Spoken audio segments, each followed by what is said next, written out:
The sun beat down on Silver Creek, Colorado, with the fury of a punishing god. It was August the 15th, 1881, and the heat had baked the very hope out of the air, leaving only a fine red dust that coated everything. It settled in the lines on Ethan Walker's face as he stood outside the bank, his hat in his hands, the sweat on his brow turning the dust to mud. The sky was a vast, merciless blue, empty of clouds for 2 months straight. The creek that gave the town its name was a pale ribbon of cracked mud, and his own fields at the Double W Ranch looked no better. They were a testament to his failure, a mosaic of fissures in the parched earth. Inside, the air was stale but cooler. Harold Morrison sat behind his great oak desk, a man whose body seemed to have absorbed the town's prosperity while the land withered. He was soft where the land was hard, his suit immaculate, his fingers clean. A pistol sat in a polished leather holster on his hip, a common enough sight in the West. But on Morrison it looked less like a tool and more like an instrument of negotiation. Morrison slid a piece of paper across the desk. It was not the loan extension Ethan had come to beg for. It was a marriage license. Ethan stared at it, the looping script blurring before his eyes. His name was already there. Beside it, another name was written in a neat, precise hand: Abigail Whitmore. The name meant little and everything. He knew of her, of course. The whole town did. The spinster from Boston. They called her, though never to her face.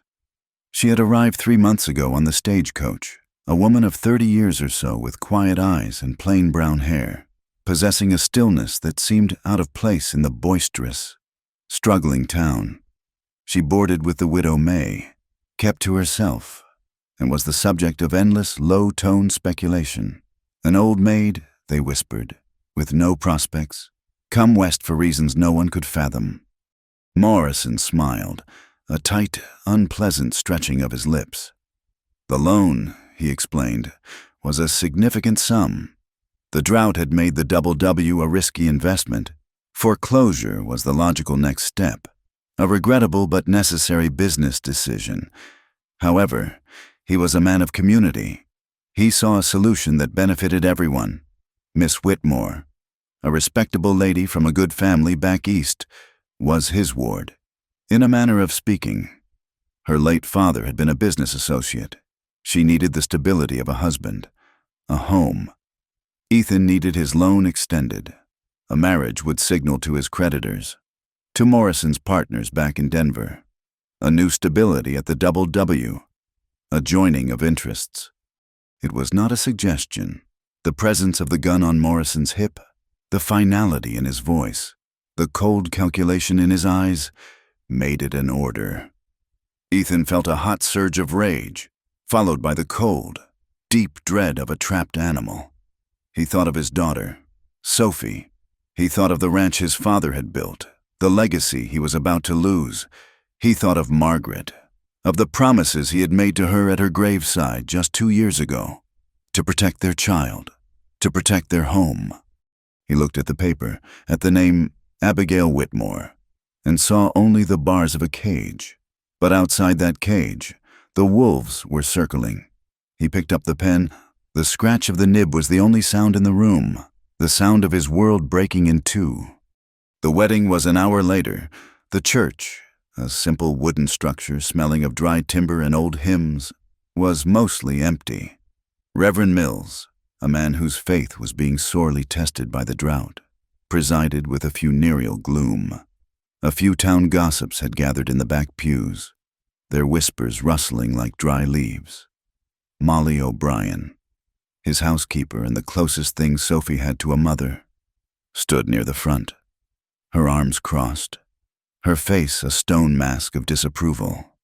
Beside her, 6-year-old Sophie kicked her heels against the pew, her lower lip trembling. Abigail stood beside him at the altar. She wore a simple dark blue dress, the kind a woman might wear for travel. No veil, no flowers, just a small, silver brooch at her throat. She looked straight ahead, her back as straight as a rifle barrel. He had expected tears, pleading, some sign of the victim, but there was none. There was only a profound and unsettling calm. He could feel the town's eyes on them, could hear their unspoken judgments. Poor Ethan Walker, forced into a corner, and that poor old maid, so desperate she'd take a broken man. When the Reverend spoke the words, Ethan's voice was a rasp. Abigail's was clear and steady. When it came time for the rings, Morrison produced 2 thin bands of cheap, pale gold. They felt like shackles in Ethan's hand. As he slid the ring onto her finger, he noticed her hands. They were not the soft, pale hands of a sheltered Boston lady. There were calluses on her palms, faint but definite, and a small, faded scar across one knuckle, the hands of someone who knew work. The Reverend cleared his throat. "You may kiss the bride." The words hung in the dusty air. Ethan turned, his stomach churning. This was a betrayal of Margaret, a desecration of everything they had shared. He leaned in, his lips barely brushing hers. The touch was cold, brief, a contract sealed. But for a fleeting second, he met her eyes. They were gray, the color of a stormy sky. And in their depths he saw not fear or desperation, but a flicker of something else. A hard, resilient intelligence, a flash of steel. It was then that Sophie's voice, high and piercing, cut through the silence. "No, I do not want a new mama. She is not my mama." Molly quickly hushed the girl, pulling her close, but the damage was done. The whispers in the back grew louder. The ceremony concluded in a haze of humiliation. The ride back to the Double W was silent. The wagon wheels groaned over the rutted, dusty road. Abigail sat beside him on the bench, her hands folded in her lap, her gaze fixed on the horizon where the hazy, heat-distorted mountains met the brassy sky. The land was a study in browns and yellows, the grass brittle, the cattle thin and listless. This was his kingdom, a kingdom of dust and debt. He felt her presence beside him like a weight, a constant, living reminder of his capitulation. When they arrived, Molly was waiting on the porch. Her expression was grim. She gave Abigail a curt nod, her gaze lingering for a moment before she turned her attention to Sophie, who had run to hide behind her skirts. "I have prepared the guest room for you." "Ma'am," Molly said, her voice tight. "Thank you, Mrs. O'Brien," Abigail replied, her tone even. "That is very kind." Ethan led the way into the house he had built with Margaret. Every corner held a memory. Her sewing basket still sat by the hearth, a piece of Sophie's mending still in it. Her portrait hung over the mantelpiece, her smile kind and gentle, now seeming to mock him from the frame. He felt a wave of guilt so profound it almost buckled his knees. He turned to Abigail on the porch as the sun began its slow, red descent. The air did not cool. The porch swing creaked in a non-existent breeze. "We should be clear," he said, his voice rough. "This is a business arrangement, a contract, nothing more." Abigail looked at him, her expression unreadable in the fading light. She nodded. "I understand completely. Mr. Walker, you will have your own room. We will maintain an appearance of civility for the town, for my daughter, but that is all." "Of course," she said, "separate rooms, a public peace. That seems a sensible arrangement." She did not seem insulted or hurt. She seemed like a lawyer ratifying the terms of a deal. It was unnerving. He fell silent, not knowing what else to say. He had expected a weeping woman, a fragile creature he would have to manage. He was not prepared for this quiet self-possession. "May I have a glass of water?" she asked. He nodded and went to the pump himself, working the handle until cool. Precious water gushed into a tin cup. When he handed it to her, their fingers brushed. He felt the roughness of her skin again, the distinct texture of calluses. It was a contradiction he could not reconcile. She drank the water slowly, then handed the cup back. "Thank you," she said, "the first kindness I have been shown all day." Her words were not an accusation. just a simple statement of fact, but they landed like a stone in his gut. He had been so consumed by his own misery, his own humiliation, that he had not once considered hers. He had seen her only as a term of his contract, a piece of the transaction. He had not seen the woman at all. That night, sleep would not come. He lay in the bed he had shared with Margaret, the scent of her still lingering on the pillows, a ghost in the darkness. He saw her face, heard her laughter, felt the tearing agony of her loss all over again. He had failed her. He had brought a stranger into their home, into their life, and for what? To save a patch of dying land. He felt like a traitor. In the guest room down the hall, Abigail lay awake as well, staring at the unfamiliar shadows on the ceiling. The mattress was thin, the air was hot and close.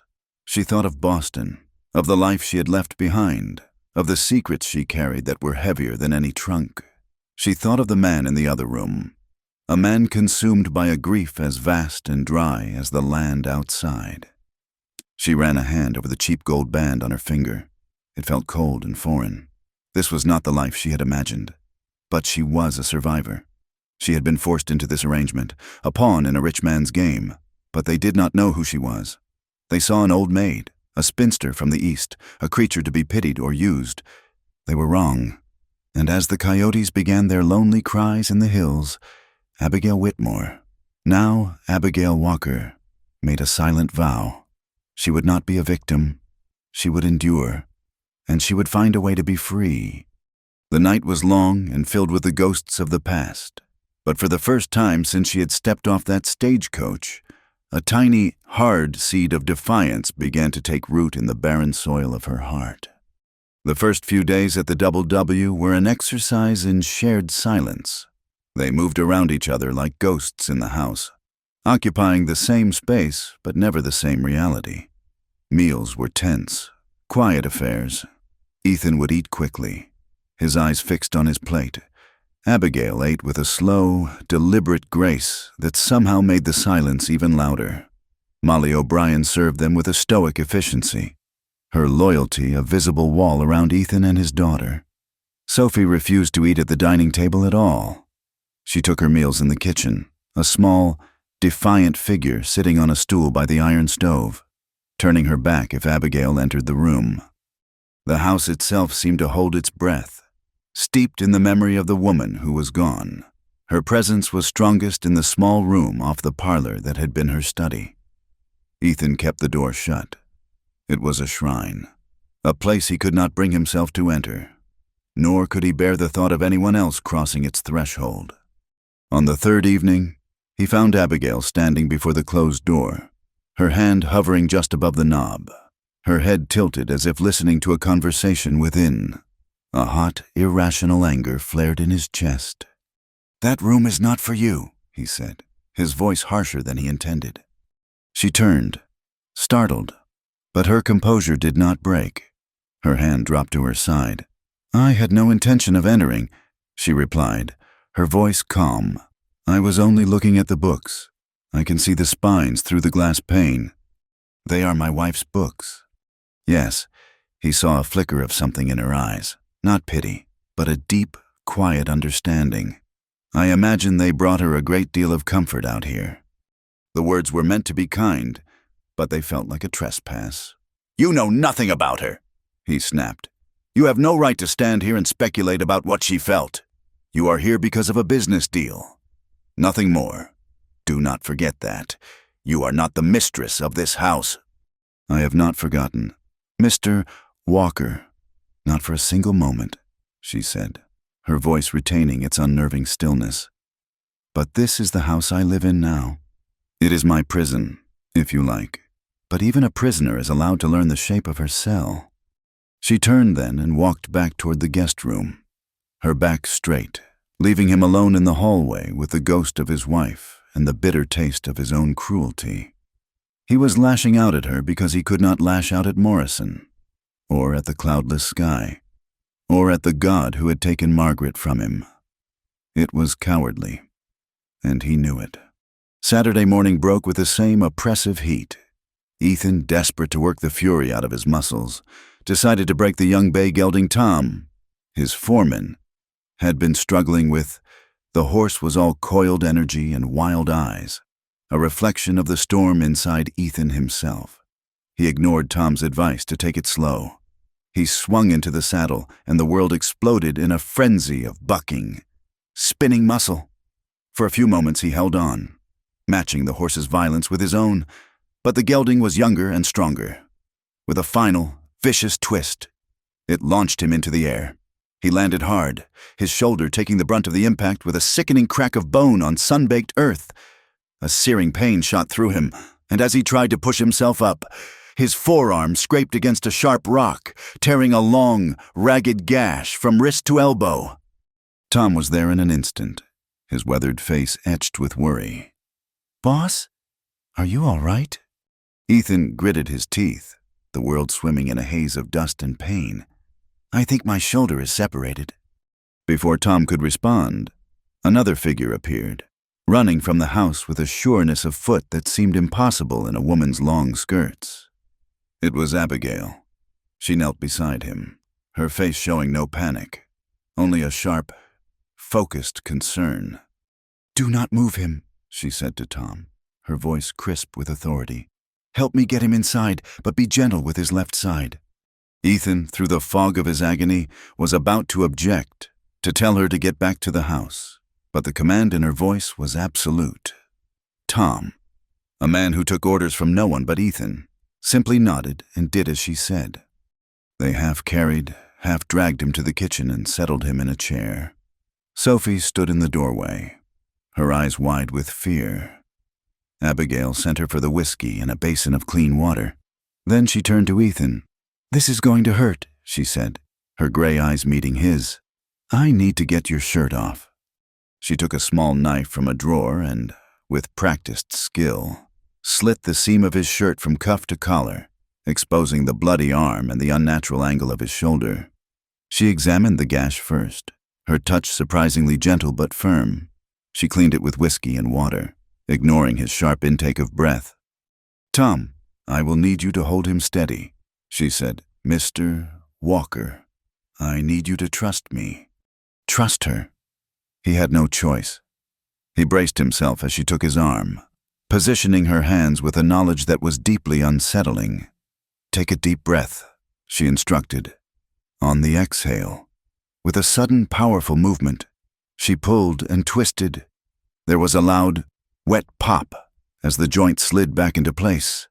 Ethan roared, a raw sound of pure agony, and for a moment, the world went black at the edges. When his vision cleared, Abigail was already threading a needle. "I must stitch this cut," she said calmly. "It is too deep to leave open." "Where in God's name did you learn to do this?" he managed to gasp, the pain in his shoulder already receding to a dull, throbbing ache. "My father was a doctor," she said, not looking up from her work. "In Boston, I was his assistant for 12 years. I have set more bones and stitched more wounds than I can count." She proceeded to sew the edges of his flesh together with small, neat stitches that were as precise as any seamstress's. Her hands, those hands with the faint calluses, were steady and sure. The Boston spinster, the helpless old maid, was gone. In her place was a woman of formidable, unexpected competence. Later that afternoon, a fragile quiet settled over the ranch. Ethan lay on his bed, his arm in a sling she had fashioned from a bedsheet, the wound on his arm bandaged and clean. A strange calm had descended. He could hear Abigail in the kitchen, the gentle clink of glass, the rhythmic sound of a pestle in a mortar. Curiosity finally overcame Sophie. She crept to the kitchen doorway and peeked inside. Abigail was grinding herbs in a small bowl. A focused look on her face. She seemed to feel the child's presence and looked up. "Hello, Sophie?" "What are you doing?" the girl whispered, her animosity momentarily forgotten. "I am making a poultice," Abigail said, her voice soft. "It is a medicine made of plants. It will keep your father's arm from getting infected and help it heal faster." She held out the bowl. "This one is comfrey. And this is yarrow. They are very good for healing." Sophie took a hesitant step into the room, her eyes fixed on the green paste. It smelled clean, like the earth after a rain. She did not say anything else, but she stayed and watched, her small face a study in concentration. It was the first time she had looked at Abigail without hatred. It was the beginning of a thaw. The tentative peace was shattered late in the afternoon by the sound of approaching horses. Ethan pushed himself up, his body protesting, and went to the window. Harold Morrison was riding into the yard, flanked by two large, hard-faced men Ethan did not recognize. He met them on the porch, his good arm held protectively across his chest. "What do you want?" Morrison dismounted, his smile as smug and unwelcome as ever. "Just a friendly visit, Walker, and a routine inspection. The terms of our agreement allow me to assess the collateral on my loan at any time. I want to see the state of your livestock." "It is a bad time," Ethan said, his voice low and dangerous. Morrison's eyes flickered to the sling.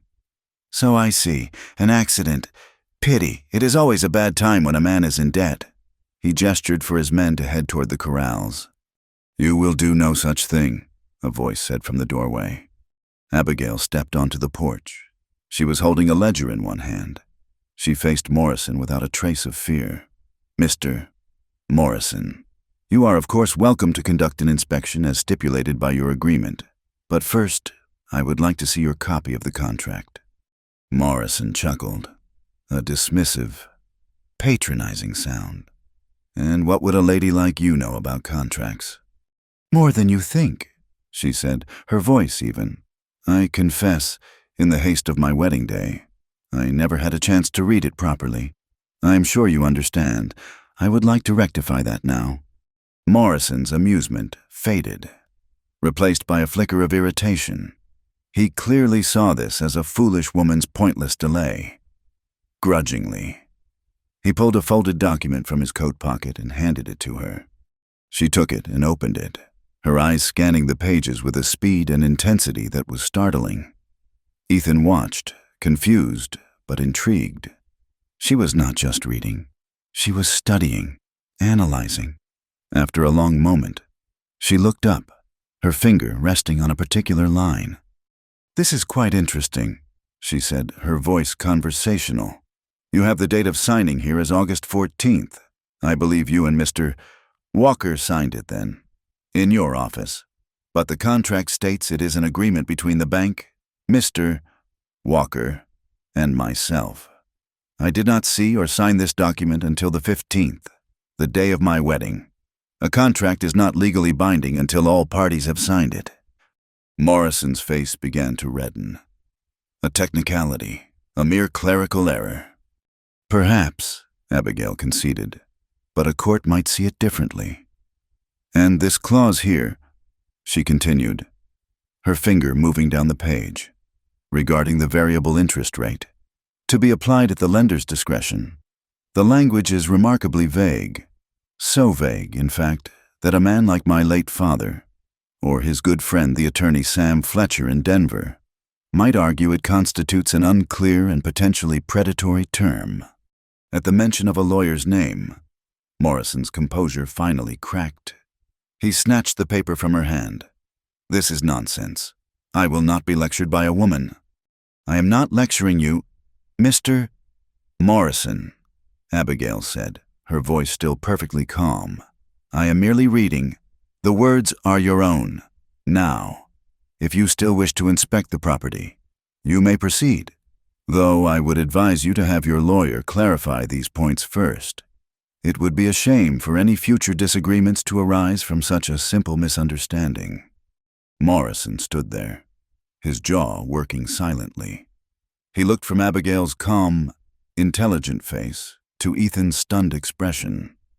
He had come expecting to intimidate a wounded man and an ignorant woman. He had been met with something else entirely. Without another word, he turned, signaled to his men, and mounted his horse. They rode out of the yard, leaving a cloud of red dust in their wake. In the silence that followed, Ethan looked at his wife, the spinster from Boston, The old maid, the woman he had been forced to marry. He saw now that the cheap gold ring on her finger was not just a symbol of his defeat. It was the sign of an alliance he had never asked for, with a woman whose strength he was only just beginning to comprehend. The house no longer felt haunted only by the ghost of the past. It now held the very real, very powerful presence of Abigail Walker. The idea of going to Denver was Abigail's. In the 2 days following Morrison's retreat, a fragile truce had settled over the double W. Ethan, his arm still bound in the sling she had made, watched her. He watched her move through his house with a quiet purpose that was beginning to feel less like an intrusion and more like a strange, unsettling anchor. He saw the way she spoke to Sophie, never pushing, but leaving small offerings of knowledge, a pressed flower, a story about the constellations that the child would eventually, hesitantly, accept. He saw her talking with Tom about crop rotation, her questions sharp and intelligent, born of a knowledge that came from books he had never read. "It is not enough to have him on the defensive," she said one evening, as they sat on the porch, a respectable distance between them. "Men like Morrison do not retreat. They regroup. The contract is his weapon, and right now, we are only guessing at how sharp it is. We need Sam Fletcher." Ethan had not spoken the name in years. Samuel Fletcher, a man he owed his life to, from a lifetime ago, a lifetime before Margaret, before Sophie, before the ranch. It seemed impossible that this woman, this stranger, would know that name. "My father corresponded with him on a legal matter concerning medical patents," she explained, seeming to read his thoughts. "He spoke very highly of his integrity. So, it was a coincidence, a strange, jarring twist of fate. The thought of seeing Sam again, of dredging up the ghosts of the war, was unpleasant, but the thought of losing the ranch was worse. "I cannot leave the ranch," he said. "Not now." "Tom can manage for a few days," she countered. "And I believe you and I must go together. Morrison tied us together. Mr. Walker, if we are to break his rope, we must pull on it from the same side." He could not argue with her logic. The next morning, before the sun had fully risen, they were in the wagon, heading east. Molly O'Brien stood on the porch, holding a wary Sophie by the hand, her expression a mixture of disapproval and concern. The journey unfolded under the vast, indifferent sky. The first hours were silent, the only sound the rhythmic clatter of the wheels and the creak of the wagon. But the sheer scale of the landscape seemed to pull the words from them. The rigid silence of the ranch house could not survive out here, in the open air. She asked him about the land, about the names of the distant peaks and the types of hardy brush that clung to life in the dry soil. He found himself answering, telling her stories of his father homesteading this valley, of the struggles and the small victories. He spoke of Margaret, just a little, of how she had loved the wildflowers that bloomed for a brief, glorious week in the spring. He expected Abigail to be silent, to offer pity, but she did not. "She must have been a very strong woman," she said simply. "It takes a different kind of strength to make a home in a place like this." Her words were a balm. She was not trying to replace Margaret or erase her. She was acknowledging her, paying respect. For the first time, he asked her about Boston. She spoke of the crowded streets, the smell of the sea, the university where her father had sometimes lectured. She described her life as his assistant, the long hours in his study and dispensary, the endless work of preparing remedies, keeping notes, and tending to the tide of human suffering that washed up at a city doctor's door. "It sounds like you were more of a partner than an assistant," he observed. "My father believed knowledge should not be limited by gender," she said, a faint, sad smile touching her lips. It was not a popular view in Boston. As they traveled, the cracked earth of the valley slowly gave way to rolling grasslands, and then to the foothills, dotted with pine and aspen. They shared water from the same canteen and ate the simple lunch Molly had packed. He watched her hands as she handled a piece of bread, the hands that had set his shoulder and stitched his skin, and felt a grudging respect. This woman was no fragile flower. She was made of the same stern, practical material as the land itself. His internal struggle, the feeling of betraying Margaret's memory by simply sharing a wagon seat with this woman, began to quiet. It was replaced by a new, more complex feeling, a sense of partnership he was not yet ready to name. Denver was a shock to the system, a bustling chaos of noise and people after the profound quiet of the plains. They found Sam Fletcher's office on a street crowded with freight wagons and men in dusty suits. The office was small, crammed with books from floor to ceiling, smelling of paper and leather. Sam was older, thinner than Ethan remembered, with gray at his temples and the weary eyes of a man who had seen too much of the world's troubles.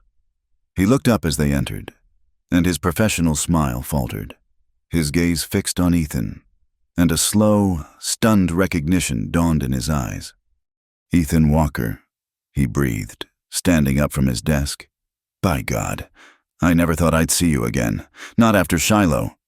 "Sam," Ethan said, his voice thick with emotion he had not expected. Sam came around the desk and embraced him, thumping his good shoulder. "The last I saw of you, you were being carried off the field with a piece of shrapnel in your leg the size of my fist. I heard you went home to Colorado. I'm glad to see you made it." "This is my wife, Abigail," Ethan said, turning. The word felt strange and untrue on his tongue. Sam shook her hand, his eyes sharp and curious. He had the look of a man who could read people like he read his law books. Abigail handed him their copy of the contract. Sam settled behind his desk, put on a pair of spectacles, and began to read. The silence stretched, broken only by the ticking of a clock on the wall. Finally, Sam looked up, his expression grim. "This is a predatory document. Ethan, Abigail, your assessment was correct. The backdating, the vague interest clause. It is all designed to put the borrower in an impossible position. It is legal, but only just. It is the work of a shark. We can fight it. We will send Morrison a formal letter, a notice of dispute. We will demand a full accounting and a renegotiation of terms based on fair practice. It will show him we are not afraid to take this to a territorial court." The relief was so immense it made Ethan feel lightheaded. For the first time in months, there was a glimmer of hope. That evening, they found themselves standing before the front desk of the city's largest hotel. A portly man with a slicked-down haircut shook his head apologetically. "A cattleman's convention." He explained, "Every room is taken, every single one. Except, well, the honeymoon suite just opened up. A cancellation." Ethan felt a flush of heat crawl up his neck. "We will find somewhere else." The clerk shrugged. "There is nowhere else, mister. Not a boarding house, not a stable with a clean patch of hay. The whole city is full." He looked at Abigail. Her face was impassive, but he saw the weariness in her eyes. They had been traveling for 2 days. She needed to rest. He needed to rest. "We will take it," he said, his voice tight. The room was large and opulent, with a velvet settee and a 4-poster bed that seemed to take up half the space. The air felt thick with the ghosts of other people's happiness. An awkward silence fell between them. "I can take the floor," Ethan said, the words feeling inadequate. "Do not be ridiculous," she replied, her tone practical. "You will do your shoulder no good on a drafty floor. It is a large bed. We are adults. We can keep to our own sides." He watched as she turned away, unpinning her hair. It fell down her back in a dark, straight wave, longer than he had imagined. She disappeared behind a dressing screen, and when she emerged, she was wearing a simple white cotton nightgown. He felt like an intruder, a voyeur in a scene not meant for him. He quickly changed, keeping his back to her, and blew out the lamp. He lay in the darkness, his body rigid, every nerve aware of her presence just a few feet away. He could hear the soft sound of her breathing. The sheets smelled of lavender. It was an intimacy more profound than any he had imagined, a shared vulnerability in the darkness. The guilt returned, a sharp, familiar pain. He was in a bed with another woman, in a room called the honeymoon suite. It felt like a sacrilege. "I will honor our agreement," he found himself whispering into the darkness. "The vows I made, about protection, I will see you through this." He felt more than heard her shift in the bed. "Thank you, Ethan," she whispered back. It was the first time she had used his given name. It hung in the air between them, a small, fragile bridge. He lay awake for a long time, his heart pounding a strange, unsteady rhythm against his ribs. While on the other side of the bed, a woman who was afraid to hope felt the first stirrings of a dangerous, impossible dream. The next morning, they were having breakfast in a small cafe when a newsboy's shout cut through the morning clatter. "Extra, extra. Read all about it. Strange happenings in Silver Creek." Ethan flagged the boy down and bought a paper. And there it was. On the third page, a short, ugly article with a sensational headline. "They forced the rancher to marry the old maid. No one knew who she really was." The story was a thinly veiled piece of gossip, full of innuendo and speculation, painting him as a desperate fool and her as a mysterious, grasping spinster who had trapped him. It was Morrison's work. He knew it instantly. A poisoned dart fired from 100 miles away, designed to humiliate them, to undermine them in the eyes of the world before their fight had even begun. He felt a hot, helpless rage. His private shame was now public sport. He looked at Abigail, expecting to see her crushed, to see tears of humiliation. She read the article slowly, her expression unchanged. When she finished, she carefully folded the newspaper and placed it beside her plate. A small, cold smile touched her lips. She looked directly at him, her gray eyes glinting like polished steel. "Well," she said, her voice quiet but ringing with a sudden, fierce intensity, "they will know soon enough." The ride back from Denver was different. The silence in the wagon was no longer a wall between them, but a shared space for thought. Morrison's newspaper article had, in its own venomous way, forged a bond. They were no longer just a man and a woman trapped in a legal document. They were allies under public assault. Ethan found himself glancing at Abigail, at the quiet set of her jaw as she stared out at the passing landscape. She had not mentioned the article again, but he could see its effect in the new steel in her eyes. She had been publicly branded, humiliated, and instead of wilting, she had sharpened. As the familiar silhouette of the double W came into view, a sense of foreboding replaced the quiet companionship of the journey. They saw Tom, their foreman, waiting for them by the corral, his stance rigid with tension. He strode over as Ethan reined in the horses. "They were here, boss," Tom said, his voice a low growl. "Yesterday, Morrison and those two hired thugs." Ethan's hand tightened on the reins. His shoulder throbbed with a fresh ache. "What did they do?" Tom spat a stream of tobacco juice into the dust. "Said they were here to inventory the livestock. Per the agreement, I told them you were away on business and they were not to set foot past the gate without you present. Did they listen?" "The big one tried to push past me," Tom said, a grim satisfaction in his voice. He thought better of it. But they stood there for an hour, just watching, trying to intimidate Molly and the girl. From the porch, Molly O'Brien emerged, wiping her hands on her apron. Her face was pale, but her expression was resolute. Sophie was right behind her, her small hand clutching the fabric of Molly's skirt, but her eyes were fixed on Ethan and Abigail, wide and serious. "They did not scare us," Molly said, her voice firm. Sophie was a brave girl. She stood right here on the porch and stared them down, did not shed a tear. Ethan looked at his daughter, a fierce swell of pride and anger rising in him. She had been forced to face down his enemies. He slid down from the wagon, his body stiff and knelt before her. "You were brave, sweet girl. I am proud of you." Sophie's chin quivered, but she nodded. "That bad man is not allowed in our house?" she said, her voice small but clear. "No, he is not," Ethan agreed. His gaze met Abigail's over the child's head. They both understood. The fight had come home. That afternoon, Sam Fletcher's letter arrived by courier from Denver. It was a formal, sharply worded document that laid out their legal position, challenging the validity of the contract's date and the ambiguity of its terms. It was a declaration of war written on expensive legal paper.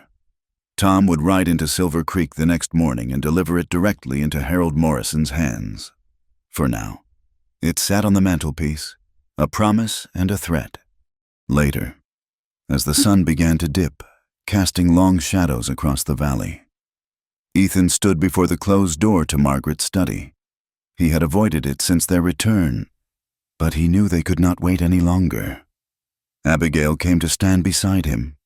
"She kept meticulous records," Ethan said, his voice quiet, "of everything, every calf born, every bag of feed bought, every dealing we ever had with the bank. If there is proof of Morrison's dishonesty, it will be in there."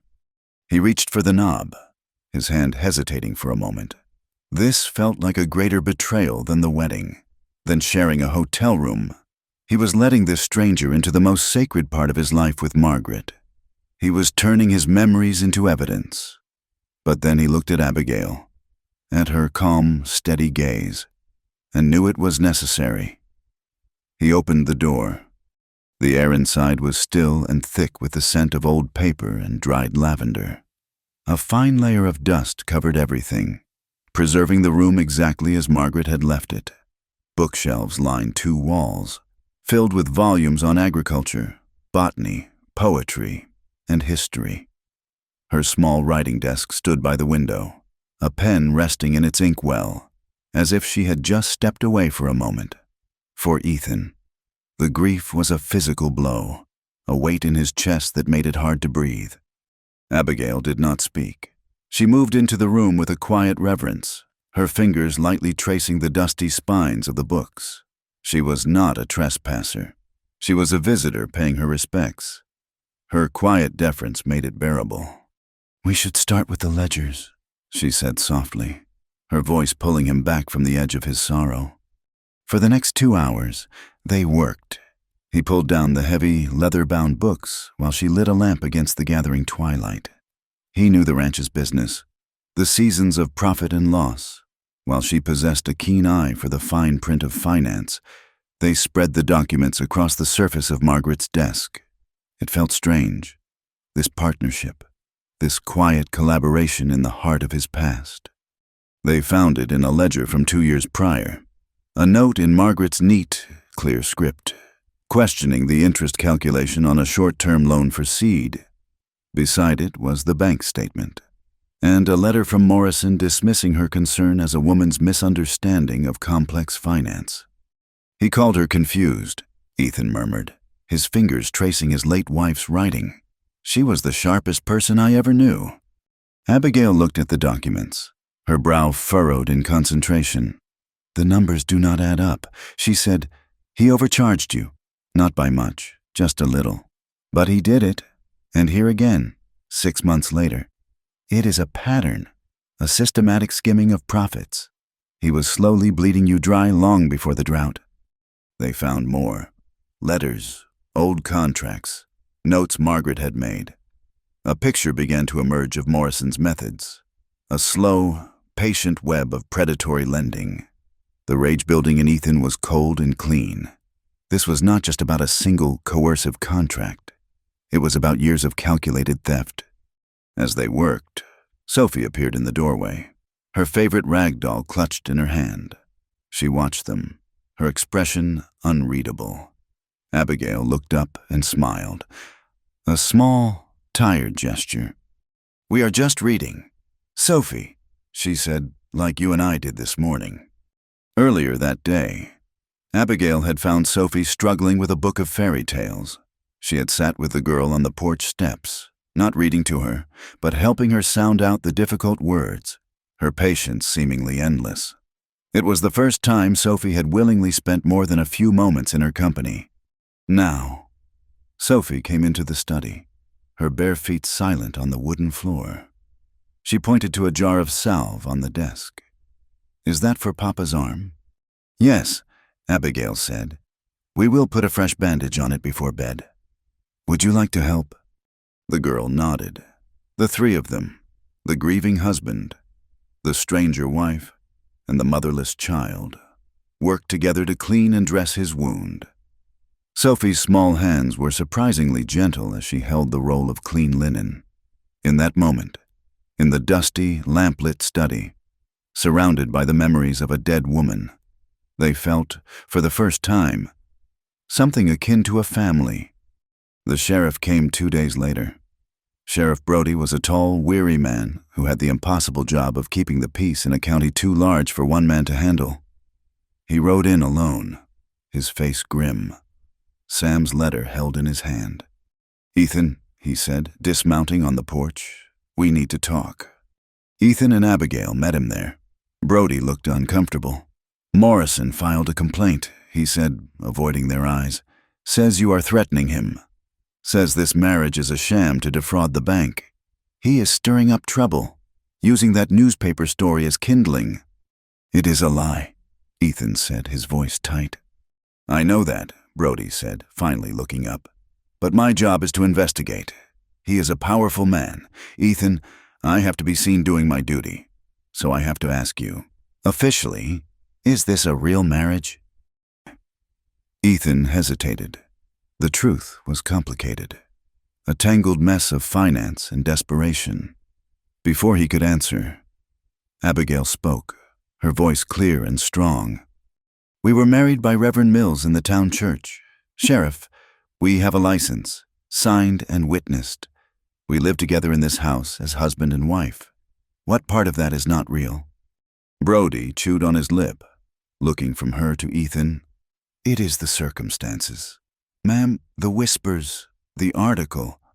At that moment, the screen door squeaked open and Sophie stepped out onto the porch. She had been listening from inside. She walked straight to Abigail's side and took her hand, a small, defiant gesture of solidarity. Sheriff Brody, a man with children of his own, softened his tone. "Well now, Sophie, I am sorry to be bothering your folks. It is just some grown-up business. I am sure it is strange, having a new mother in the house." Sophie looked up at the sheriff, her expression serious. Her grip on Abigail's hand tightened.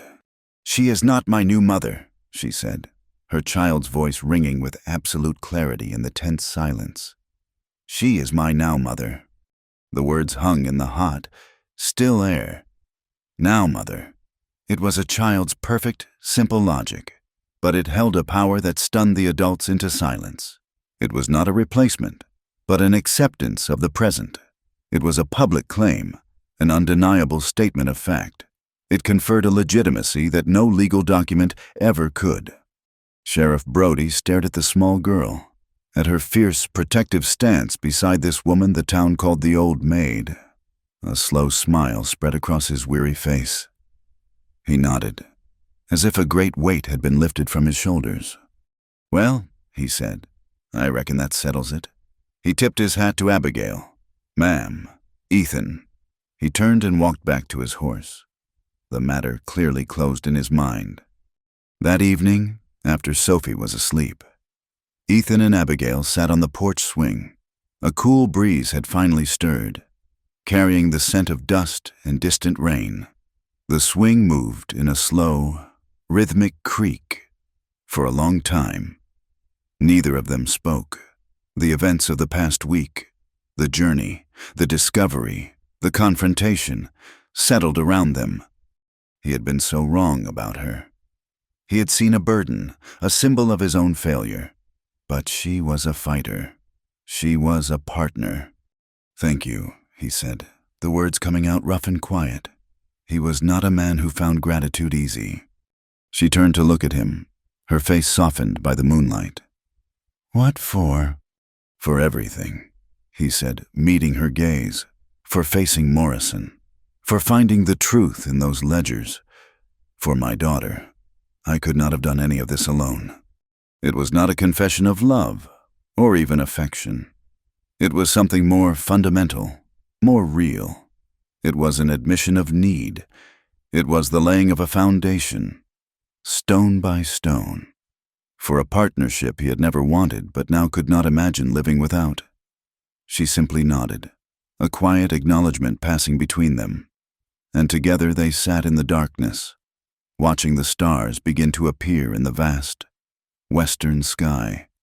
A week after the sheriff's visit, a letter arrived from Sam Fletcher, carried by a rider who had pushed his horse hard from Denver. The ink was dark and decisive. Sam's legal challenge had forced Morrison to pause, but it was not enough. The banker was powerful, with deep connections. To bring a man like that down, Sam wrote, they needed more than a single, questionable contract. They needed to prove a pattern of deliberate fraud. They needed to show that Ethan Walker was not an isolated case, but one of many. He urged them to seek out other ranchers, other farmers in the territory who had dealings with the Silver Creek Bank. One man's complaint is a nuisance. Sam had written, a dozen is a conspiracy. Ethan read the letter aloud on the porch, the evening air still warm around them. The scope of the task was daunting. It meant leaving the ranch again, this time for longer. Traveling through a territory where Morrison's influence was a long shadow. I will go, Ethan said, folding the letter. I will head south toward the Purgatoire River Valley. I know some of the families there.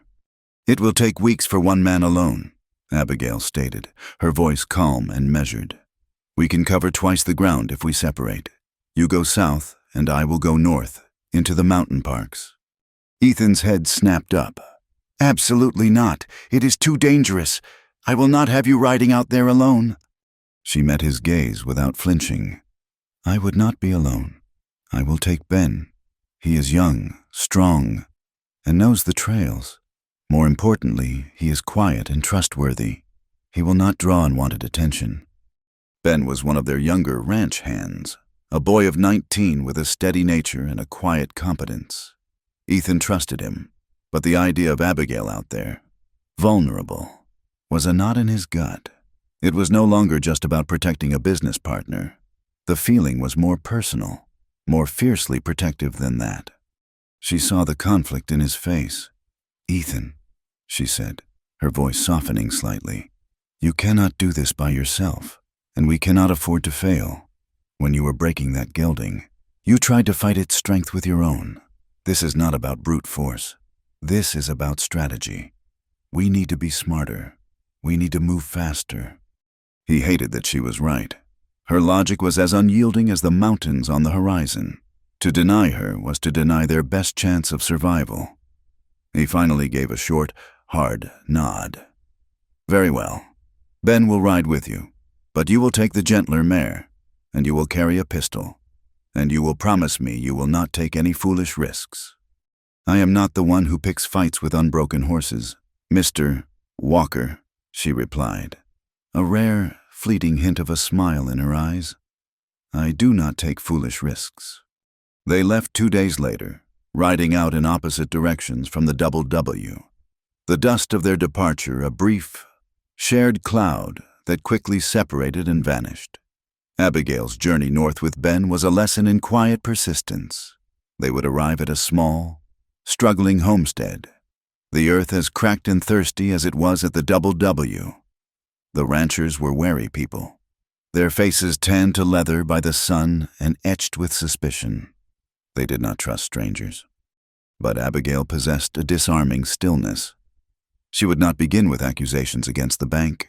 She would ask for a dipper of water, comment on their livestock, and speak of the challenges of the drought.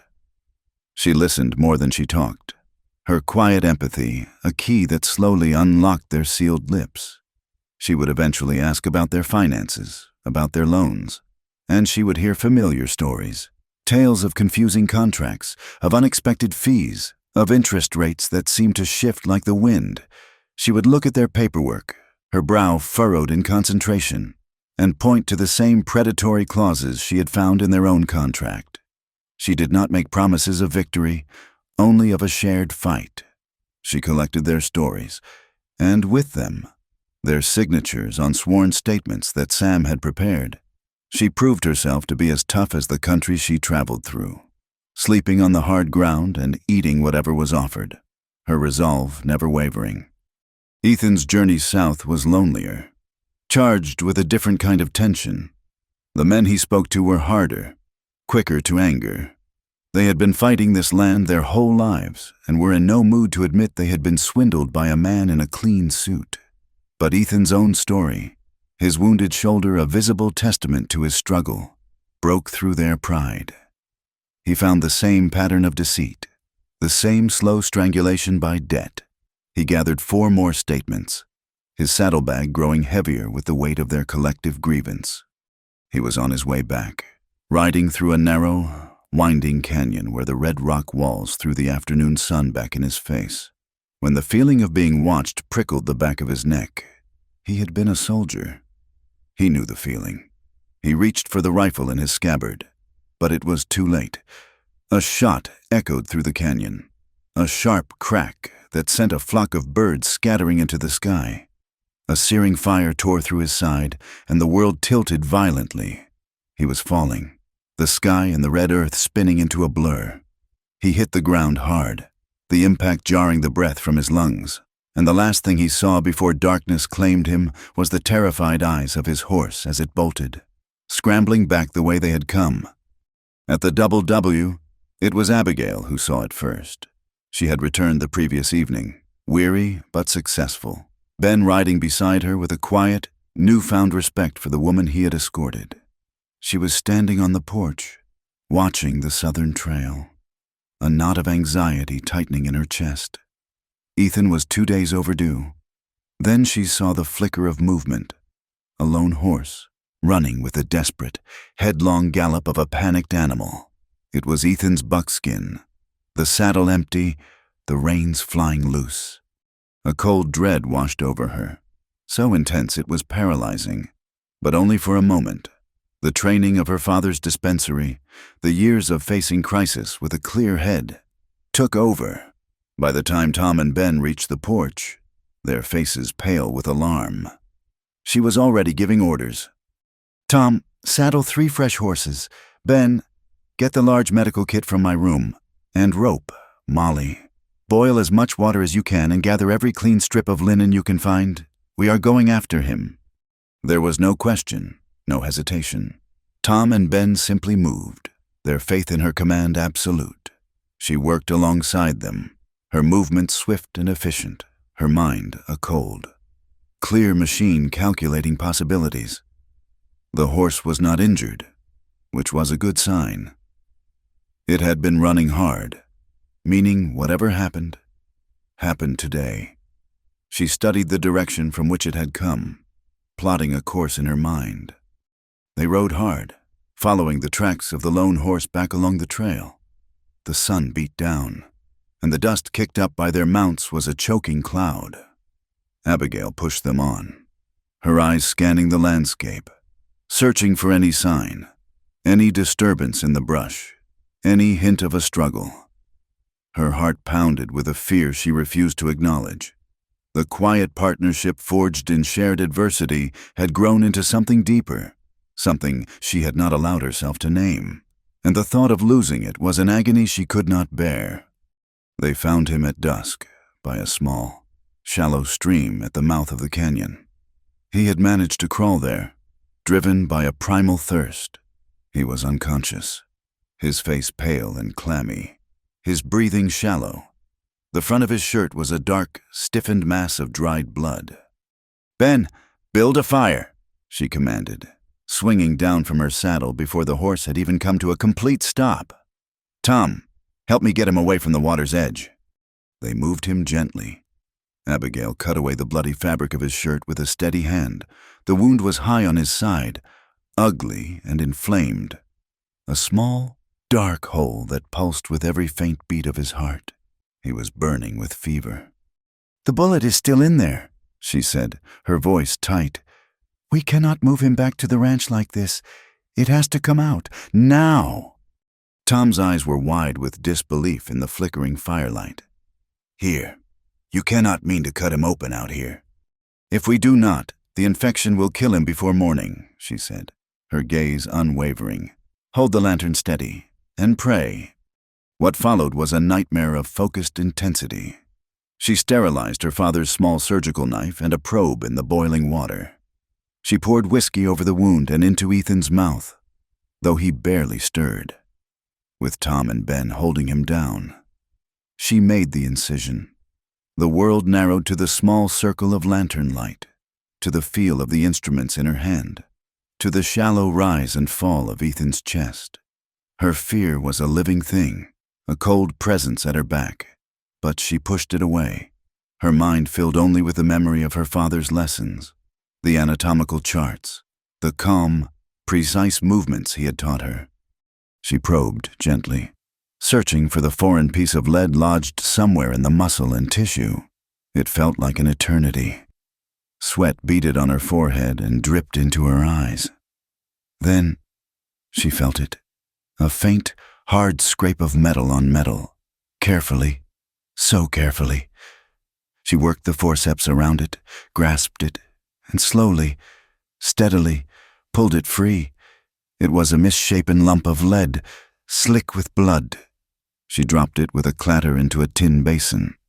She worked quickly then, cleaning the wound, packing it with a poultice of herbs she always carried, and stitching the incision closed with the same neat, precise stitches she had used on his arm. She bandaged him tightly with the clean linen and covered him with every blanket they had. All they could do then was wait for the dawn. She sat beside him all night, wiping his brow with a cool, damp cloth, forcing sips of water between his cracked lips. He tossed and turned, lost in the delirium of fever, murmuring Margaret's name. And then, later in the night, hers, Abigail, Abigail. He whispered it like a prayer.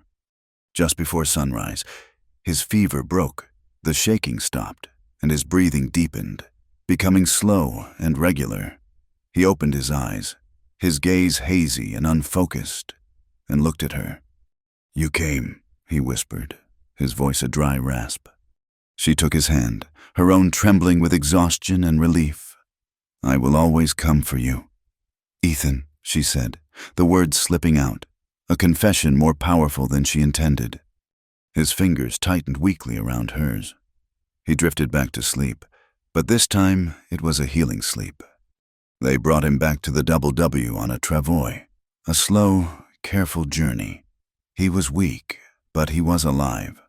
When they tallied the statements, hers from the north and his from the south, they had 15 families, 15 stories of Morrison's greed, enough to build a case that could not be ignored. That evening, after she had changed his bandages and seen him settled, Abigail took the small, ugly piece of lead she had cut from his side. She washed it carefully and placed it in an empty glass jar. She set it on the mantelpiece, a stark and silent testament. It was a symbol of how close she had come to losing everything, and a promise that their fight was far from over. The weeks of Ethan's recovery were a time of quiet transformation. The feverish intensity of the rescue gave way to a slow, domestic rhythm. Abigail was his constant nurse, her competence a quiet miracle. She changed his bandages, brewed him bitter, healing teas, and read to him in the evenings from the books in Margaret's study. He was a difficult patient, restless and frustrated by his own weakness, his pride chafing at his dependence. But he could not deny the steady, calming effect of her presence. Sophie, seeing her father so carefully tended to, shed the last of her defenses. She became Abigail's shadow, helping to grind herbs or fetch clean water, her earlier hostility replaced by a quiet, fierce devotion. The three of them existed in a fragile bubble, the threat of Morrison and the bank a constant pressure on the outside. But within the walls of the ranch house, a tentative family was being forged in the crucible of Ethan's healing. But Abigail knew that time was a luxury they did not have. The legal fight Sam was mounting would take months, perhaps years. The next payment on the loan, however, was due in less than 3 weeks. They had no money. The drought had left them with nothing to sell. She saw the worry etched on Ethan's face as he lay in bed. The way his hands would clench when he thought she was not looking. He was a proud man, and his inability to provide, to protect them, was a wound deeper than the one in his side. So, in the dead of night, while the house was still in quiet, Abigail made a choice. She sat at Margaret's desk, the small glass jar containing the misshapen bullet a silent witness on the mantelpiece. By the light of a single lamp, she wrote 2 letters. Her pen scratched softly on the paper, the words careful and precise. The first was to her Aunt Beatrice in Boston, her mother's sister, a wealthy widow who lived in a grand house on Beacon Hill. It was a formal, difficult letter, outlining her situation in the barest of terms and appealing to the bonds of family for a loan. She did not have much hope. Beatrice had always disapproved of her father's practical profession and of Abigail's unladylike interest in it. The second letter was different. It was addressed to a Mr. Alastair Finch in Philadelphia, a retired shipping magnate who had been her father's closest friend and a frequent investor in his more scientific pursuits. To him, she laid out the entire situation with Morrison, the fraudulent contract, the intimidation, and the evidence they had gathered. She did not ask for a handout. She framed it as a business proposition, an investment in a ranch that was, despite the drought, fundamentally sound and now had a chance to be free from a predator's grasp. She sealed both letters and gave them to Ben the next morning, with instructions to ride to the nearest telegraph office and send them with the utmost urgency. A week later, a reply came from her aunt. It was short, cold, and dismissive. Beatrice expressed her profound disappointment that Abigail had entangled herself in such a sordid and unsuitable affair in a savage land. She considered the marriage a disgrace and would not send 1 cent to support such a foolhardy enterprise. Abigail read the letter, her face betraying no emotion, and calmly fed it to the flames in the kitchen stove. The last tie to her old life turned to ash. 4 days after that, a second telegraph arrived. It was from Alastair Finch. It read simply, "Believe in the daughter as I believed in the father. Bank draft for $4,000 will arrive by secured courier. Consider it the first installment. Yours, Finch." The courier, a dusty, grim-faced man with 2 pistols on his belt, arrived the next afternoon. He handed Abigail a thick envelope, took her signature, and rode away without a word. She stood on the porch, the envelope heavy in her hand, her heart pounding. $4,000. It was more than enough. It was freedom. She found Ethan sitting in a chair on the porch, his recovering strength allowing him to spend a few hours out of bed. She sat opposite him and placed the envelope on the small table between them. "What is this?" he asked, his brow furrowed. She told him everything, about the letters, about her aunt's refusal, about Mr. Finch. As she spoke, she saw the color drain from his face. A muscle began to twitch in his jaw. When she finished, he did not look at the envelope. He looked at her, his eyes dark with a complex mixture of emotions she could not quite read. Shock, relief, and something else, something hard and painful. "You did this behind my back," he said, his voice low. "I did this for us," she countered, keeping her own voice steady. "You were hurt. We were running out of time." "This is your money," he said, the words sounding like an accusation. "I will not be saved by my wife's charity." Her composure finally cracked. A flash of anger lit her eyes. "Do you think this is charity? Do you think my pride is not involved? I wrote to my family and was disowned. I wrote to my father's friend and gambled on his faith in a woman he has not seen in 10 years. This was not easy for me. Ethan? But it is your money," he insisted, his own pride a raw, gaping wound. "Yes, it is," she said, her voice dropping, becoming softer, sadder, "and it is a bitter joke that I have it at all.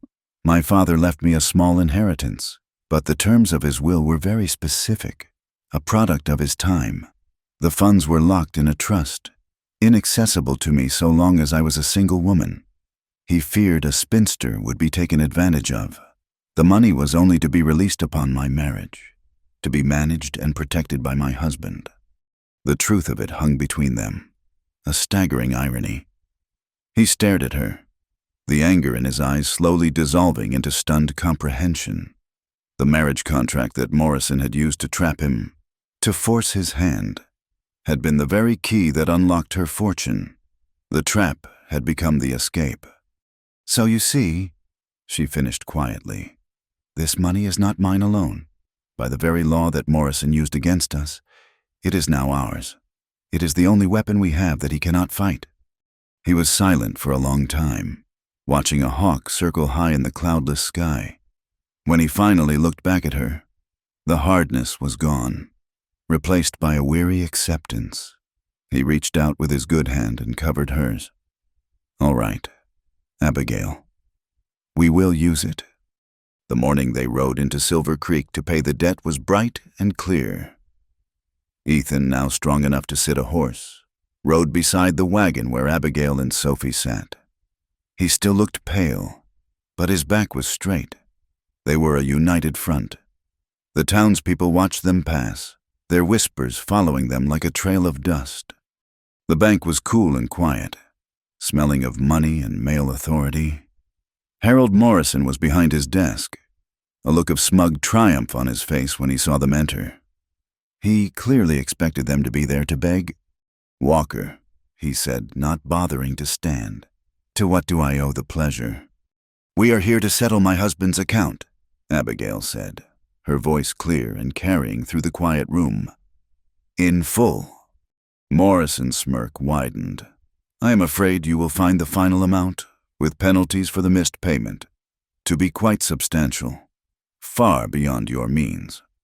I should think we will require a full, itemized receipt," Abigail continued, ignoring him, "and we will only be paying the principal, plus the legally stipulated rate of interest. We will not be paying any of your fraudulent overcharges, for which we have ample documentation." She placed the bank draft from Philadelphia on the counter. The clerk's eyes widened at the sum. Morrison rose from his chair, his face turning a mottled shade of red as he looked at the draft, at the unfamiliar bank's name, at the impossible sum. Where did you get this?" "That is our business," Ethan said, his voice a low growl. "Just take the money." Morrison was sputtering, his composure shattered. When the doors of the bank swung open with a crash, Sam Fletcher stood there, flanked by two tall, grim-faced men wearing the badges of United States Marshals. "Harold Morrison," Sam said, his voice ringing with legal authority, "you are under arrest." Morrison stared at them, his mouth agape. "On what charge? This is an outrage." "The charges are conspiracy to commit fraud, racketeering, and usury," one of the marshals said, stepping forward and producing a pair of handcuffs. "We have 15 sworn statements from families across this territory detailing your illegal practices. You are a federal problem now, Mr. Morrison." The banker paled, his bluster evaporating, replaced by the stark, animal fear of a trapped man. As the marshals led him away in handcuffs, the entire town watching from the street, Sam Fletcher turned to Ethan and Abigail. He smiled, a tired but deeply satisfied smile. "It is over." They rode home in a profound, bone-deep silence. The weight of the last few months, the constant fear and pressure had been lifted. They were free. As they reached the turnoff to the Double W, the sky, which had been a merciless blue for so long, began to fill with dark, bruised-looking clouds. The air grew heavy, charged with the smell of ozone and wet earth. By the time they reached the ranch house, the first fat drops of rain were beginning to fall. It was the first rain in almost 3 months. It fell harder and harder, a torrential, cleansing downpour that washed the red dust from the roof, turned the cracked fields to dark, thirsty mud, and drummed a rhythm of renewal on the thirsty land. That night, after Sophie was asleep, Ethan and Abigail stood on the porch, watching the storm. The lightning lit up the sky, revealing a world washed clean, and the thunder was a deep, rumbling applause. The cool, damp air was a blessing. "I was a fool," Ethan said quietly, his voice nearly lost in the sound of the rain. "My pride almost cost us everything. You saved us, Abigail. You saved this ranch. You saved my daughter. You saved me." He turned to face her, his expression stripped bare of all its defenses, leaving only a raw, vulnerable gratitude, and something more, something deeper. "This is your home now, too," he said, "if you will have it." She looked up at him, her gray eyes shimmering in the dim light from the house. A single tear traced a path down her cheek, mingling with the spray of the rain. "I think," she said, her voice trembling just slightly, "it already is." He reached out and gently brushed the tear away with his thumb, and then he lowered his head and kissed her. It was not like the cold, contractual kiss at the altar. This was a kiss of profound tenderness, a quiet acknowledgement of the treacherous road they had traveled and the safe harbor they had found in each other. It was slow and deep and full of unspoken promises. It was the first real kiss of their lives, a seal on their partnership offered freely under the sound of a healing rain. The peace that followed the storm was as profound and healing as the rain itself. The double W seemed to take a long, deep breath. The red dust was gone, replaced by the rich, dark smell of damp earth. The creek began to trickle, then flow, a silver thread of life returning to the valley. In the weeks that followed Morrison's arrest, a new rhythm established itself at the ranch, one of quiet work and shared purpose. Ethan, his strength returning daily, worked alongside Tom and Ben, his movements sure and steady. There was a lightness to him that had not been there before, a quiet confidence that had replaced the haunted grief. He and Abigail had found an easy companionship. They were no longer two strangers bound by a contract, but a man and a woman who had been tested by fire and had chosen to stand together. The nights on the porch were no longer silent and tense. They talked, their conversations weaving a new history between them, one made of shared hopes for the ranch and quiet observations about the changing seasons. The line on the big four-poster bed in the honeymoon suite in Denver had long since been erased. They now slept in the master bedroom, the room that had once been a shrine to Margaret, but was now simply their room. It was a shared space, filled not with ghosts, but with the quiet reality of their growing affection. The ghost arrived on a Tuesday, in the late afternoon, when the sun was casting long golden rays across the recovering valley. It was not a spectral apparition, but a man, arriving in a polished black carriage that was entirely out of place, its lacquered shine an affront to the rustic simplicity of the ranch. The man who stepped out was tall and thin, dressed in a dark, perfectly tailored suit, his face pale and pinched with an air of condescending superiority. He looked at the ranch house, at the muddy yard, at the mountains, with a look of profound distaste. Abigail was on the porch, showing Sophie how to sketch the outline of the peaks in a charcoal notebook. When she saw him, a sudden stillness came over her.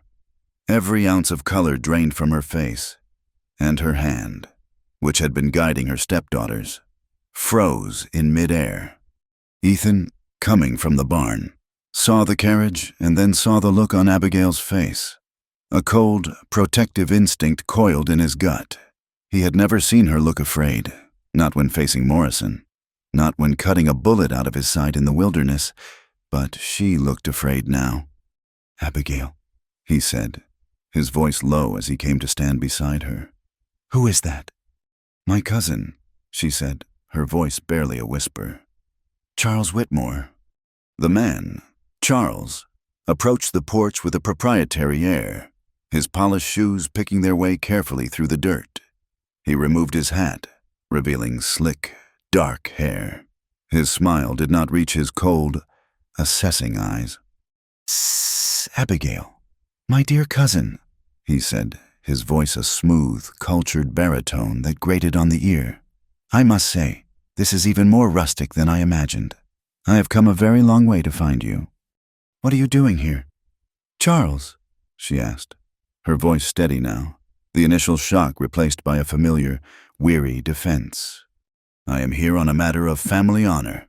Of course, he said, his eyes flicking dismissively over Ethan, lingering for a moment on his work clothes and the faded scar on his arm. I received a most distressing letter from your Aunt Beatrice. A scandalous marriage. A forced arrangement with a bankrupt farmer. You can imagine my concern. My marriage is my concern, not yours, Abigail said. He chuckled, a dry, unpleasant sound. On the contrary, as the closest male relative of your late mother's side of the family, your reputation, and by extension the family's inheritance, is very much my concern. This entire situation is unseemly, but I am a reasonable man. I am here to help you extricate yourself from this unfortunate predicament, with a suitable financial arrangement, of course, for my trouble. Ethan stepped forward. I think you have said enough. You are not welcome here. Charles finally deigned to look at him directly. And you must be the husband. Walker, is it? I am not speaking to you. This is a private family matter. You are on my land, speaking to my wife, Ethan said, his voice dangerously quiet. That makes it my business. Charles's thin lips curled into a sneer. Your wife, a woman who ran away from Boston under a cloud of shame. Did she tell you that part of her story? Did she tell you why she had to leave? About her father? The good Dr. Whitmore. A butcher. They called him by the end. A charlatan who preyed on the poor with his filthy experiments and radical, godless ideas. He was a disgrace, and she was his willing accomplice. Abigail flinched as if he had struck her. The blood rushed back into her face, 2 bright spots of anger on her cheeks. Do not you dare speak of my father that way. It is the truth, and you know it, Charles hissed, his voice dropping to a venomous whisper. He was ruined. His name was mud. And you, with your unladylike knowledge and your unnatural ambition, you were ruined right along with him. No respectable man in Boston would have you. That is why you fled out here, to this God-forsaken wilderness, to trap a desperate man. That is a lie, Abigail said, her voice shaking with a rage that was deep and old. My father was a brilliant man, a healer. He was ahead of his time, and small. Cruel men like you could not bear it. Just then, another rider came into the yard. It was Sam Fletcher, his horse looking tired from the long ride from Denver. He had come to deliver the final papers regarding the federal case against Morrison. He swung down from his horse, taking in the scene on the porch, his lawyer's eyes missing nothing. Am I interrupting something? He asked, his gaze settling on Charles. Mr. Whitmore was just leaving, Ethan said. Charles, seeing another well-dressed man, seemed to rally. Perhaps this gentleman can see reason. Sir, I am Charles Whitmore, of the Boston Whitmores. This woman, my cousin by marriage, has entered into a fraudulent marriage to gain control of her inheritance. An inheritance that, as a man of the family, I have a rightful claim to oversee. Sam Fletcher raised an eyebrow. Is that so? I am Samuel Fletcher, Mrs. Walker's legal counsel. He said the words with a quiet, deliberate emphasis. And I can assure you, Mr. Whitmore, that you have no claim whatsoever. The terms of Dr. Whitmore's will were quite clear, and your cousin's marriage, which I have personally verified as legal and binding in this territory, has fulfilled those terms perfectly. The inheritance is now legally the shared property of Mr. and Mrs. Walker. Any attempt by you to interfere would be met with swift and decisive legal action. Furthermore, we have witnesses, should you choose to pursue the matter of slander against the good name of the late Dr. Whitmore. I believe his friend, Mr. Alistair Finch of Philadelphia, would be very interested to hear your version of events. The mention of Alistair Finch's powerful name was a killing blow. Charles's face, which had been flushed with righteous indignation, turned the color of old parchment. He was a bully and a coward, a man who operated in the shadows of gossip and social pressure. Faced with the clear, hard light of the law and the threat of a man far more powerful than himself, he crumbled. He stared at Abigail, his eyes filled with an impotent fury, then at Ethan's unmoving form, and finally at Sam's calm, implacable face. Without another word, he turned, strode back to his ridiculous carriage, and left in a cloud of dust, a ghost of a dead past banished back to the shadows. In the silence that followed, Abigail stood trembling, the adrenaline of the confrontation leaving her weak and exposed. Sophie, who had been watching from the doorway, ran to her and wrapped her small arms around her waist, a silent, fierce gesture of comfort. Ethan put his arm around Abigail's shoulders, pulling her and the child close. "He is gone," he said softly. "He can never hurt you again." That afternoon, as the sun began its slow descent, painting the sky in shades of orange and rose, Ethan took her hand. "Come with me," he said.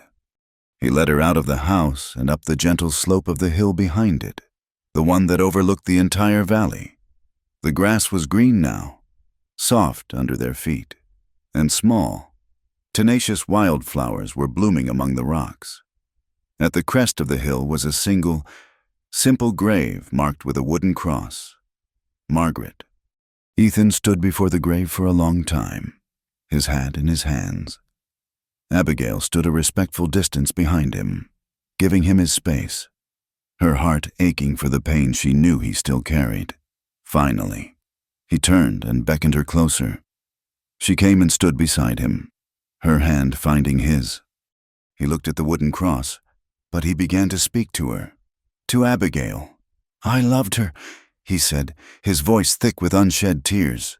"With everything I had, when I lost her, I thought I had lost the part of me that knew how to love.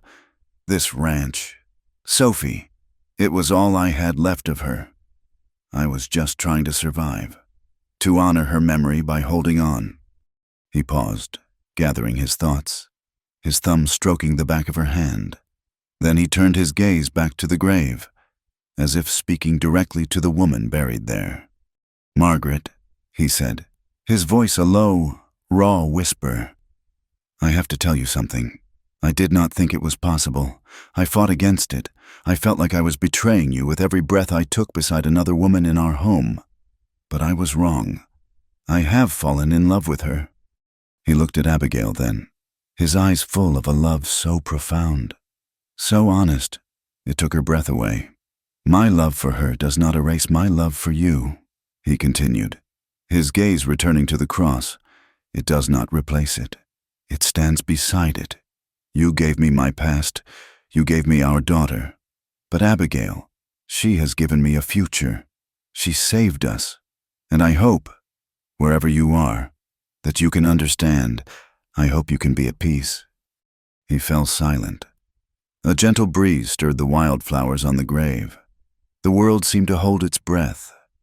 And in that moment, a profound peace settled over him, over both of them. The guilt he had carried for so long was finally lifted, replaced by a sense of wholeness he had never expected to feel again. He had honored his past, and in doing so, he had freed himself to embrace his future. He took her hand and led her back down the hill as the first stars began to appear in the twilight sky. They walked into the warm, lamp-lit house, which no longer felt haunted, but whole. It was not his house, or Margaret's house. It was their house. That night, for the first time, they came together not as partners, not as allies, not as survivors, but as a husband and a wife, two halves of a whole. Their union a quiet, sacred promise whispered in the heart of the sleeping ranch. With the ghosts of the past finally laid to rest, life at the Double W settled into the steady, hopeful rhythm of the changing seasons. The autumn that followed Charles's ignominious departure was a time of rebuilding. both for the land and for the community. The fall rains were gentle and consistent, soaking deep into the thirsty earth, promising a vibrant spring. Ethan and Abigail, now true partners in every sense of the word, worked side by side, their days filled with the simple, satisfying labor of the ranch. One cool October morning, Ethan led Abigail to a stony patch of ground near the newly revived creek. It was land he had always considered useless, too rocky for pasture, too poor for crops. With a quiet determination, he began to clear the stones, his muscles moving with a purpose she had never seen before. "We will plant an orchard here," he said, wiping the sweat from his brow. "Apple trees, they are stubborn. They will grow in hard soil. They will take time, but their roots will run deep." It was a statement of faith, a promise to the future. The orchard became their shared project, a symbol of the resilient, unexpected life they were building together. They worked until their hands were sore, clearing the ground, tilling the soil, preparing it for the saplings that would arrive in the spring. News came from Sam Fletcher that winter, along with a final, staggering piece of information from Alistair Finch. Charles Whitmore, upon returning to Boston in disgrace, had become embroiled in a financial scandal of his own making, his desperate greed finally catching up with him. He had died suddenly, under circumstances that were both sordid and mysterious. The last threat from Abigail's old life had been extinguished, not by their hand, but by the implosion of his own corrupt character. More surprising was the news from Mr. Finch. Abigail's father, it turned out, had established a second, separate trust, one intended for charitable works. Alistair Finch was its executor. With the fall of Morrison and the establishment of a new, honest bank in Silver Creek, Finch saw an opportunity. He released the funds, a considerable sum, to be administered by Abigail for the betterment of the community that had become her home. The money was not a private fortune, but a public trust. They used it to establish a community fund, offering fair, low-interest loans to the very families Morrison had sought to ruin. They funded the construction of a proper schoolhouse, so that Sophie and the other ranch children would not have to rely on a traveling teacher who only appeared a few months out of the year. And in a corner of that schoolhouse, Abigail established the town's first lending library, filling the shelves with books purchased with her own inheritance, volumes of agriculture, history, medicine, and poetry. The dusty, neglected knowledge she had seen in Margaret's study became a beacon for the entire valley. The woman they had called the Old Maid was now the architect of their future. That spring, as the first green shoots pushed their way through the dark, damp earth and the apple saplings began to bud, Abigail told Ethan she was pregnant. His reaction was not the simple joy she had expected. A shadow passed over his face, a flicker of a deep, primal fear. He held her close, his hand resting gently on her still flat stomach. But she could feel the tension in him, the sudden return of a ghost she had thought long banished. He had lost one wife in childbirth. The thought of facing that terror again, of losing her, was a nightmare he had not dared to contemplate. This time, however, was different. Abigail was not alone, and she was not ignorant. She met his fear not with platitudes, but with knowledge. She sent for Greta, a sturdy German woman from a neighboring valley who was a renowned midwife. Together, the two women made preparations, their calm, practical competence a steady bulwark against Ethan's rising panic. Abigail explained every step, every possibility, to him, demystifying the process, replacing his fear with understanding. She was not a fragile vessel at the mercy of fate. She was an active participant in the miracle, armed with the medical knowledge her father had given her. Slowly, as the months passed and he watched her calm, confident preparations, his fear receded, replaced by a profound and humbling awe. In the middle of April, when the apple blossoms had burst forth in a cloud of white and pink, she went into labor. It was a long and difficult birth. The entire valley seemed to hold its breath. Ethan, who had paced the porch in helpless agony when Sophie was born, now stayed by Abigail's side, holding her hand, his presence a source of quiet, unwavering strength. Guided by Greta's experienced hands and Abigail's own incredible fortitude, they brought not one, but two new lives into the world. A boy, William, with his father's dark hair, and a girl, Rose, with her mother's calm, gray eyes. The celebration that followed was not confined to the Double W. The entire community, the families they had fought for, the people who now saw them as leaders, descended on the ranch with gifts of food and blankets and heartfelt congratulations. The house overflowed with life and laughter. Sophie, no longer a sullen, grieving child, but a proud and doting older sister, held the babies with a gentle reverence, her future and the future of the ranch secure. One warm summer evening, long after the visitors had gone and the babies were sleeping soundly, Ethan and Abigail sat together on the porch swing. A gentle rain had passed through at sunset, and the air was clean and cool, filled with the scent of wet earth and blossoming roses. The sky was a deep, star-dusted velvet. On the mantelpiece inside, the small glass jar containing the misshapen bullet still sat, no longer a symbol of a threat, but a reminder of a trial overcome, a testament to their survival. They sat in a comfortable silence, their hands intertwined, watching the fireflies dance in the darkness. In the distance, the lonely cry of a coyote echoed through the hills, but the sound was different now. It was not the sound of a desolate, dangerous wilderness. It was the sound of home. It was the sound of a vast and beautiful freedom. Ethan looked at his wife, her face serene in the soft moonlight, and his heart was filled with a gratitude so immense it felt as if it might burst. They had been forged in a crucible of drought and debt, of violence and fear, but they had emerged into this, a complete and perfect peace, a family, whole and unbroken, their roots running deep in the hard, beautiful soil of the Double W. Thank you so much for listening to our story. We would love for you to comment where you are listening from so we can all connect and share our thoughts. And please subscribe to my channel Wild West Night, like the video, and support us further by pressing the hype button so this story can be heard by more people.